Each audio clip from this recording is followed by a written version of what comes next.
चलो, हमारा जो अभी टॉपिक है रेशियो एनालिसिस में इनकम स्टेटमेंट रेशियो। जो इनकम इनकम मतलब जो profit and loss, gross profit, trading account से रिलेटेड जो भी रेशियोज रहेगी उनका अभी हमको रेशियो निकालना है। अब देखो हमारे पास क्या क्या चीज दी है। सबसे पहले हमको निकालने बोला है ग्रॉस प्रॉफिट। क्या निकालने बोला है? ग्रॉस। ग्रॉस प्रॉफिट में क्या क्या इन्फॉर्मेशन देके रखा है? सेल्स, नेट परचेज दिया है हमारे पास, उसके बाद सेल्स रिटर्न दिया है, क्लोजिंग स्टॉक दिया है और ओपनिंग स्टॉक दिया है। चलो, इसके बेस पे हमको क्या निकालना है? Gross profit. तो सबसे पहले लिखेंगे ग्रॉस प्रॉफिट का फॉर्मूला। ठीक है, तो यहाँ लिखते हैं हम ग्रॉस प्रॉफिट।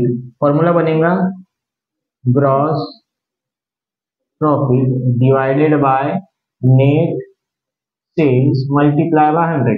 ठीक है, gross profit divided by net sale multiply by 100। अब ग्रॉस प्रॉफिट तो दिया ही नहीं है हमको पूरे क्वेश्चन में, तो सबसे पहले ग्रॉस प्रॉफिट निकालना पड़ेगा। यहाँ पे कुछ दो तीन सम के लिए, लाइन के लिए जगह छोड़ देता हूँ, नीचे लिखता हूँ देयरफॉर ग्रॉस प्रॉफिट। अब ग्रॉस प्रॉफिट निकलता कैसे है? ध्यान देना, यहां निकलता है net sales minus cost of goods sold. ठीक है, रेशियो में एक ही चीज ध्यान रखना कि फॉर्मूले पूरे अच्छे से पता होने चाहिए, तभी जाके निकलेगा। Net sales minus cost of goods sold. अब चेक करो, सेल्स भी दिया है और सेल्स रिटर्न, तब जाके नेट सेल्स, मतलब नेट सेल्स भी नहीं दिया है और कॉस्ट ऑफ गुड्स सोल्ड भी नहीं दिया है, मतलब अभी ये दोनों भी निकालना पड़ेगा। तो यहाँ पे भी जगह छोड़ देता हूँ, नीचे लिखता हूँ नेट सेल्स। ठीक है, नेट सेल्स। अब नेट सेल्स कैसे निकलेगा हमारे लिए? जितना दिया है सेल्स उसमें से माइनस करेंगे हम लोग सेल्स रिटर्न। ध्यान देना, सेल्स माइनस क्या करेंगे? Sales return. ठीक है, अब सेल्स कितना दिया है? 5,40,000। सेल्स रिटर्न कितना दिया है? 40,000। माइनस कर देंगे तो कितना बचेगा हमारे लिए? 5,00,000। ठीक है, कितना आ गया? 5,00,000 का नेट सेल्स आ गया, तो यहाँ डाल देंगे हम लोग 5,00,000। ठीक है, नीचे में वर्किंग करते चलना, फिर ऊपर फिगर्स कैरी ऑन करते रहना। उसके बाद दिया है cost of goods sold. Cost of goods sold भी नहीं दिया है, तो मैं शॉर्ट में लिख देता हूँ COGS, cost of goods sold. ठीक है, COGS का फॉर्मूला क्या रहेगा? अभी देखो, COGS का एक फॉर्मूला अलग अलग है फॉर्मूला, लेकिन एक फॉर्मूला बता देता हूँ जो इसके बारे में इंफॉर्मेशन दी है उसके हिसाब से। Opening stock plus purchase plus any other expenses होगा वो भी चीजें। ठीक है, ओपनिंग स्टॉक पर परचेज माइनस कर देंगे इसमें से क्लोजिंग स्टॉक।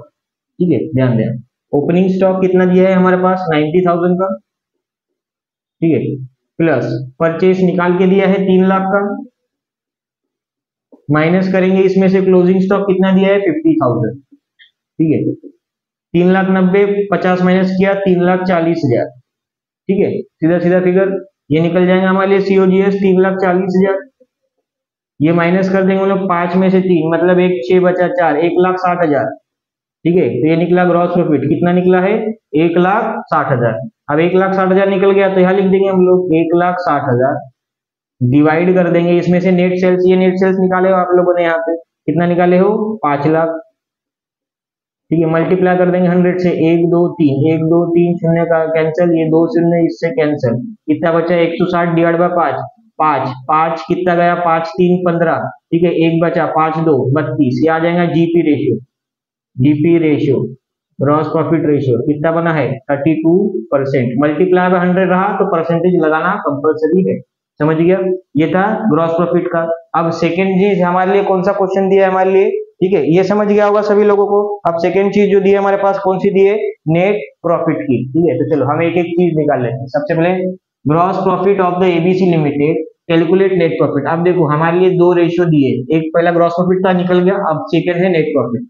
अब यहाँ पे हमको ग्रॉस प्रॉफिट निकाल के दिया है। ठीक है, हमारे लिए एक्सपेंसेस देख रखा, एडमिनिस्ट्रेटिव मतलब office expense, selling and distribution expense, interest और इनकम टैक्स, और नीचे में दिया है सेल्स, क्योंकि सेल्स तो देना पड़ेगा तभी जाके नेट प्रॉफिट रेशियो निकलेगा।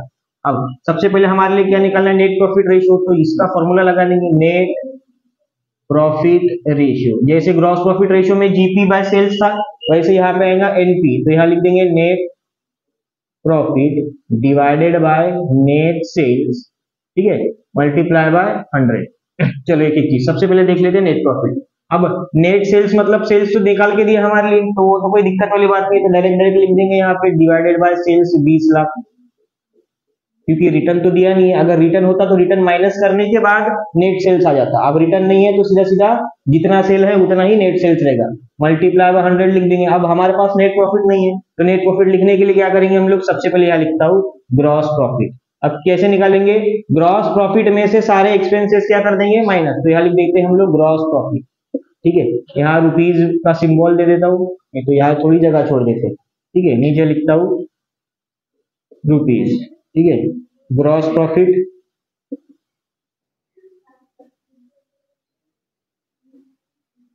ठीक है, ग्रॉस प्रॉफिट कितना चीज दी है हमारे पास, 5,60,000। ठीक है, ये क्या हो गया ग्रॉस प्रॉफिट। अब ग्रॉस प्रॉफिट में से क्या कर लेते हैं हम लोग, सारे एक्सपेंसेस माइनस करना पड़ेगा। कितना दिया है, सबसे पहला एडमिनिस्ट्रेटिव, ADMIN, एडमिन एक्सपेंसेस। ठीक है, सीधा सीधा शॉर्ट में लिख देता हूँ। ठीक है, इसमें से माइनस कर देंगे तो ब्रैकेट में लिख देता हूँ 1,60,000। ठीक है, उसमें से माइनस कर देंगे सेलिंग एंड डिस्ट्रीब्यूशन एक्सपेंसेस। कितना दिया है, 1,20,000। ठीक है, और उसके बाद करेंगे इंटरेस्ट ऑन डिबेंचर। ठीक है, कितना दिया है, 80,000। ठीक है, अब 3 माइनस करेंगे। अब ध्यान में आएगा इनकम टैक्स माइनस नहीं होगा, ये नहीं होगा माइनस, नहीं होगा। ठीक है, ये माइनस नहीं होगा, ध्यान देना। इनकम टैक्स लगता है नेट प्रॉफिट आने के बाद, नेट प्रॉफिट ही दिया नहीं है तो हमारा इनकम टैक्स लगेगा नहीं। ठीक है, तो प्रोविजन फॉर टैक्सेशन आता है, ध्यान रखना क्या बता रहा हूँ, प्रोविजन फॉर टैक्सेशन आता है, लेकिन इनकम टैक्स नहीं आएगा वो चीज में। ठीक है, अब 5,60,000 में से गया, कितना बचेगा, 4,00,000। 4,00,000 में इसमें से गया तो ये बचेगा, 4 में से गया ये 80, 2,00,000। कितना बचेगा यहाँ पे, 3,00,000 आता है कि कितना आता है, चेक करो एक बार। 1,00,000 कितना बचेगा यहाँ पे, 4,00,000। 4,00,000 फिर रहेगा 3,00,000, 3,00,000 2, और ये कितना बचेगा, करीब करीब 3,00,000, और ये बचेगा 2,00,000। ठीक है, यहाँ पे कितना बचेगा हमारे लिए, नेट प्रॉफिट, ध्यान देना, नेट प्रॉफिट ये निकला है हमारे लिए कितना, 2,00,000 रुपए का। ठीक है, अब यहाँ लिख देंगे हम नेट प्रॉफिट कितना दिया है, 2,00,000। डिवाइड करेंगे, ठीक है, 1 2 3 4 5, 1 2 3 4 5, ये शून्य का खत्म, ये खत्म। कितना बचा यहाँ पे, 2 1 में गया तो ये 1 बचा हमारे लिए, और यहाँ का 0 10%, तो ये बन जाएगा एनपी रेशियो। एनपी रेशियो कितना परसेंट आ गया हमारे लिए, 10%। समझ गया क्या, ठीक है, चेक कर लो इस चीज को, लिख लो।